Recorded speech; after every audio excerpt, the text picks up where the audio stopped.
This time of year, it's especially hard to stay healthy. Between the bugs going around and the holiday travel, it seems like just about everyone is sick, including everyone in my office.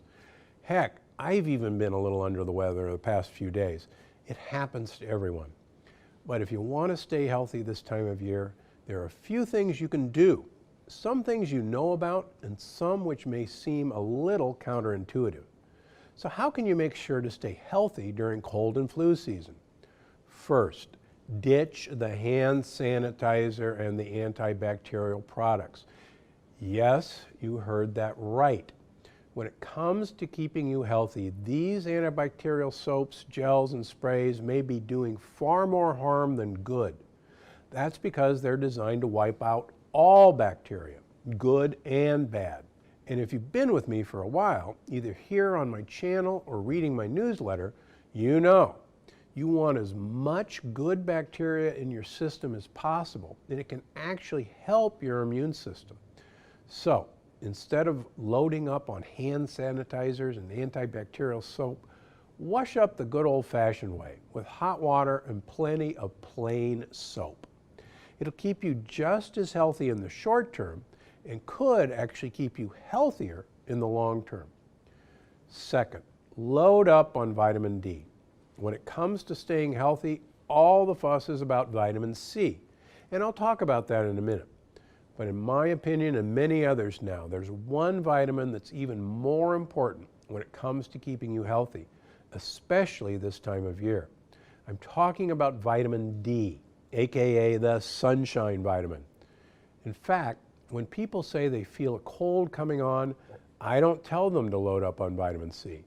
I remind them to get their fill of vitamin D. After all, if you're staying indoors more this time of year, you're probably not getting as much vitamin D from the sun, so you need to get it from other sources. But vitamin D milk is often packed with casein A1, meaning it's not great for your gut and it won't keep you healthy. So how can you make sure you're getting plenty of vitamin D, even on chilly days where you don't want to be outdoors?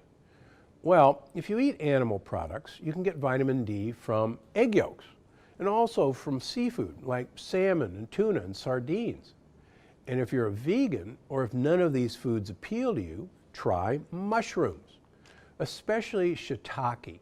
I love to make a broth with dried shiitakes in the winter.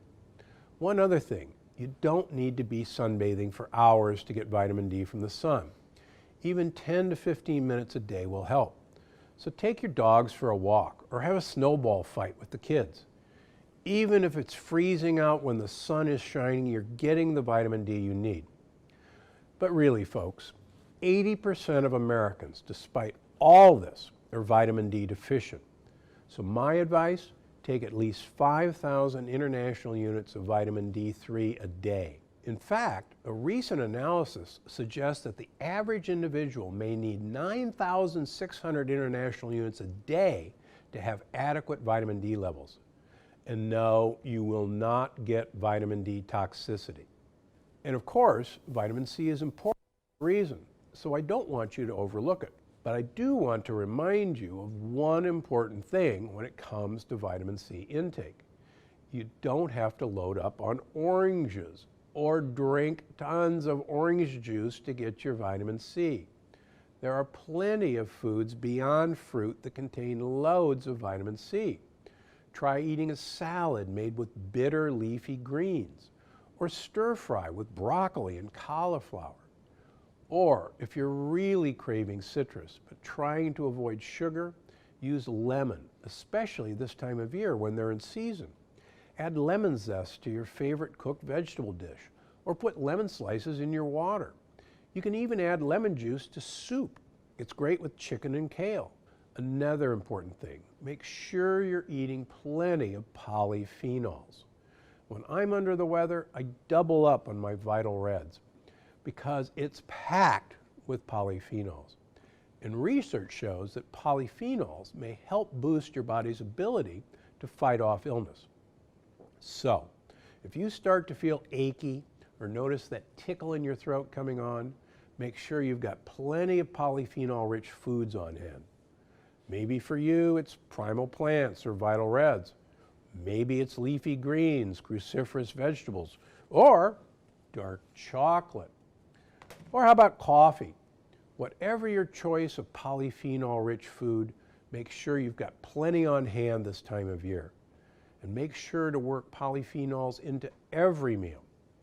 It's not hard if you make yourself something like a spinach omelet for breakfast, a broccoli stir fry for lunch, and something like miracle noodles with pesto for dinner.